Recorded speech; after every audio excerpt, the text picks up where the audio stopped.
Isang mapagpalang araw po sa ating lahat. Bago po tayo mag-partake ng Holy Communion, gusto ko lang po mag-share ng isang reflection na nabasa ko recently. Meron ako nabasa na isang istorya ng isang Japanese soldier na lumaban ng World War II.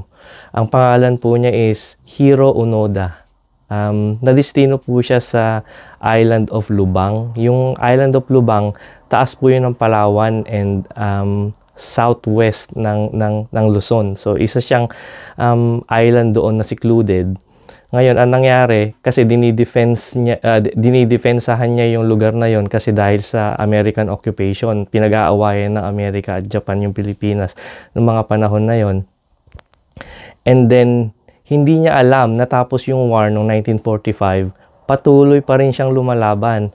Akala niya hindi pa rin natapos, and then, almost more than ng entire life niya is lumalaban siya sa war after 29 years. Tsaka lang niya talaga na-realize na tapos na yung war. And kasi noon, nagsisend ng mga flyers yung mga American na tapos na yung war, meron ng peace, sumuko na kayo. Ngayon, ang iniisip ni Hiro is akala niya propaganda lang yon. Hindi niya pinansin yung mga flyers, hindi niya pinapansin kung ano mang sabihin ng mga kaaway. Talagang determined siya na sundin yung utos ng emperor ng Japan na talagang walang susuko. Talagang kailangan nilang mag-stand their ground. And of course, merong isang Japanese explorer na talagang hinanap siya at napasuko siya noong 1974. So, nilay down niya yung arms niya noong 1974, 29 years after the war has ended.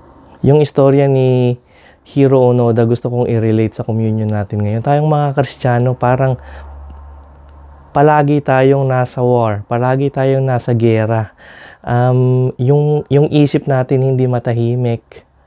Ang dami nating iniisip, ang dami nating mga alalahanin sa buhay, sobrang stress natin. Hindi natin nare-realize na ano ba talagang purpose ng buhay sa mundo. Ano ba, magto-toil na lang ba tayo o maghihirap na lang ba tayo habang nabubuhay tayo at maghihintay na lang ba tayo ng kamatayan?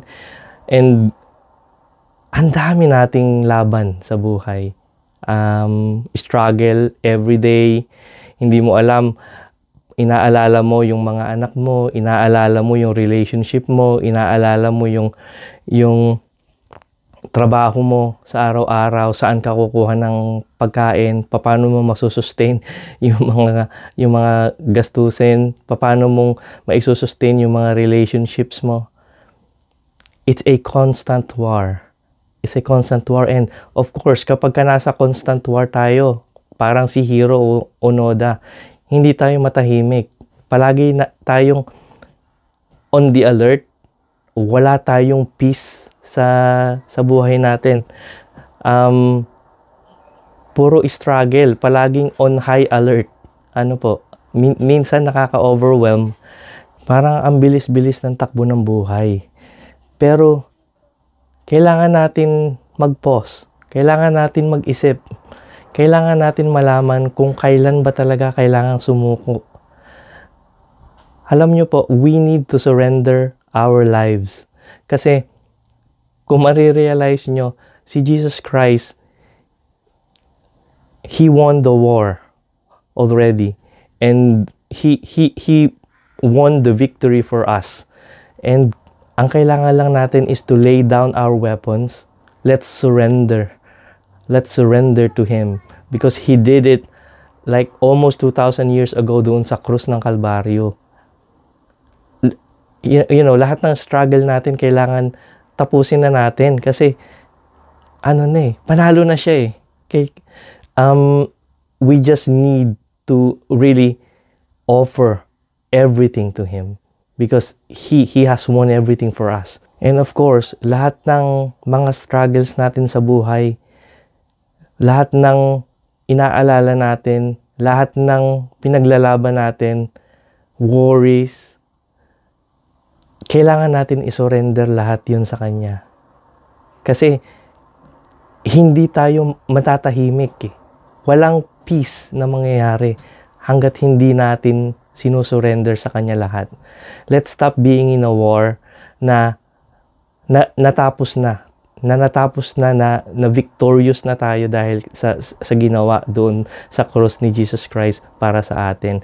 And ang mangyayari sa buhay natin is magiging at peace tayo. Yung peace of God will be with us. And alam niyo po ba kung ano yung peace na yon?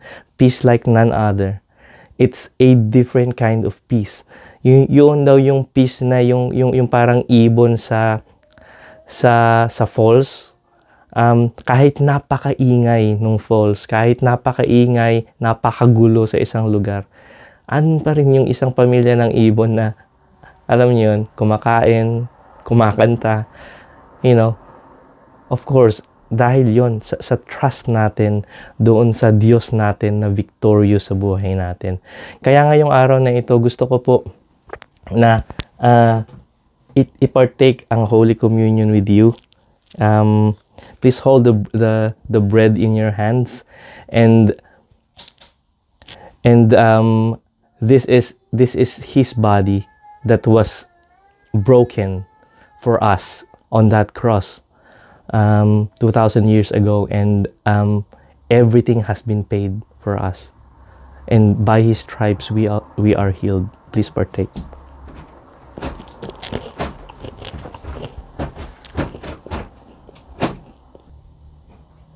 And please hold the fruit of the vine.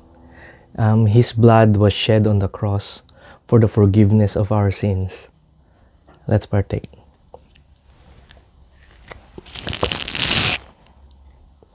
Let's pray. Thank you, Lord, for this day, Father. Once again, we have the privilege, Lord God, to remember what you has done on that cross, Panginoon. And we thank you, Father, that you have been victorious, Panginoon, na napagtagumpayan niyo na, Panginoon, every single struggles on every aspects of our lives, Lord God. And we know, Father, if we surrender our lives, if we trust in you, Lord, we will be at peace, Panginoon, forever. Thank you, Father. All the glory and honor be on your name. This is all we pray in Jesus' name. Amen.